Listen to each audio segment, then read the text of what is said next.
An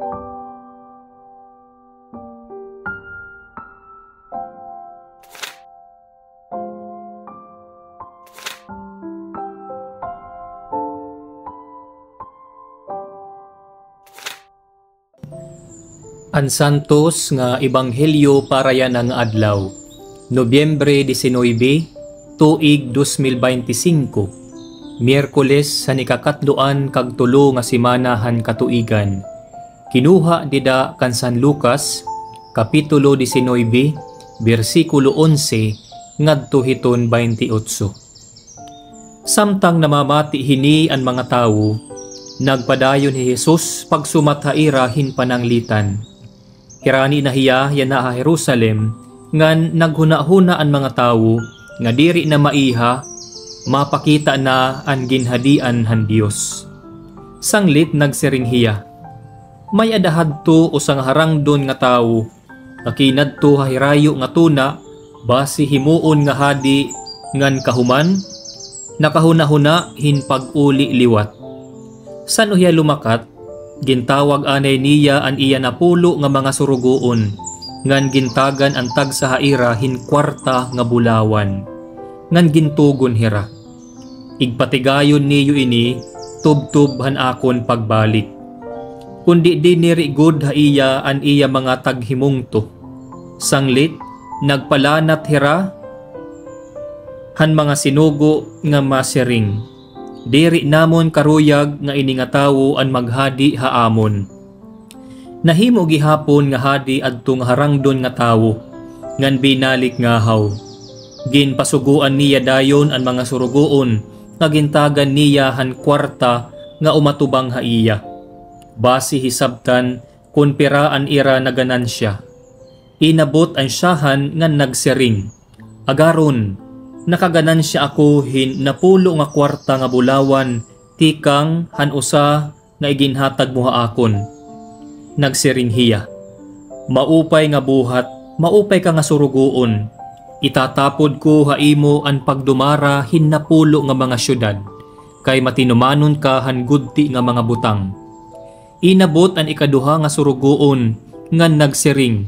Agaron, nakaganansya ako hin 5 nga kwarta nga bulawan, tikang ngan usa nga iginhatag mo akon. Ngan nagsiring hiya iya. Itatapod ko haimo an pagdumara hin 5 nga mga syudad. Inabot inlain pa nga surugoon, ngan nagsiring. Agaron, iini an imo kwarta nga bulawan, ginputos ko inihin panyo. Nahadlok ako haimo, kay makuri ka nga tawo. Kinukuha mo ang diri imo, ngan nag-aani ka hanwaray mo igtanom. Nagsiring hiya hini nga surugoon, maraot ka nga surugoon. Gagamiton ko an imo kalugaringon nga mga pulong hin pagsirot ha imo. Maarang kaman kunta nga makuri ako nga tawo, nga nakuha ako handiri akon, nga nag-aani hanwaray ko igtanom. Niyan, kay ano nga waray mulugod igbutang an akon kwarta habang ko. Pagbalik ko, makakarawat ko untaan kwarta upod na an patubo. Nga nagsiring hiya, ha mga nagkakatok daw didto. Kuha aha iya an kwarta nga bulawan, ngan ihatag hasurugoon nga may napulo nga kwarta. Nagsiring hira ha iya. Agaron, may adaan na hiya napulo nga kwarta. Nagbaton hiya. Susumatan ko kamo, natatagan hinlabaw pa an nga tanan nga may adaan na. Kundi kukuhaon tikang haiya nga waray pa, bisan an guti ay nga ada iya.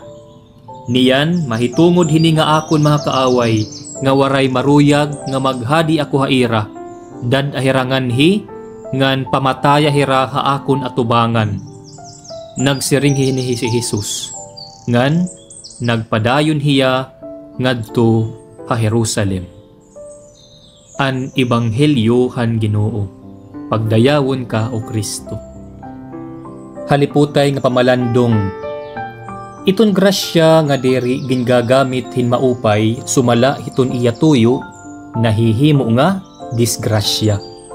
Didahan Ebanghelyo, nagiistorya nga anharangdon nga tawo, inaghatag hin kwarta nga bulawan ngadtuhan iya mga surugoon. An tuyo hini, diri para gamiton nira ha personal nira nga interes, kundi ira igpatigayon tubtuban iya pagbalik. May ada specific nga purpose an igin patapod nga butang. Kita nga tanan, gintagan kitahan Dios sin mga bendisyon. Kung ano man iton may da naton niya na, diri good ini ultimately aton. Igin patapod la ngan gintuinan la kita hininiya. Mga stewards o tinapuran la kita. Asya ini iton kinaiya iton grasya. Kung ano man iton may daan nato niya na, talento, skills, hiagi, diri ini gingagamit pag singabot hiton kaluyahan hiton iba. Sugad hini iton aton kinabuhi kumo mga Kristiyano. Mga tinapuran kitahan Dios hindamo nga mga bendisyon ngan grasya.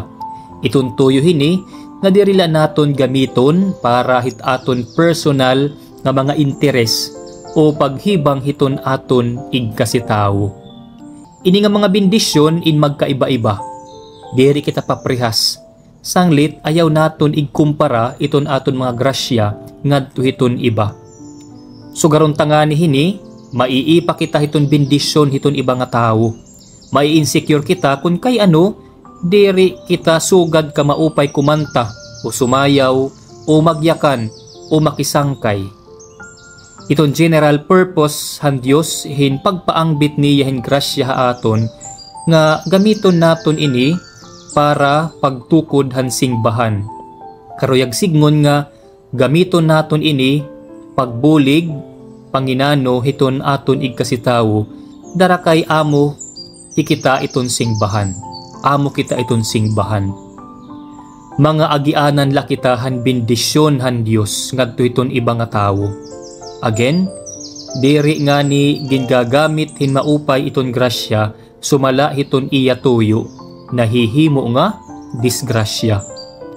Iton ayat ha aton yan ang adlaw nga an iginhatag igintapod nga bendisyon ha aton han Dios palang buon naton ngan hikita mismo mahimo nga grasya ngadto hiton iba nga tawo. Amen.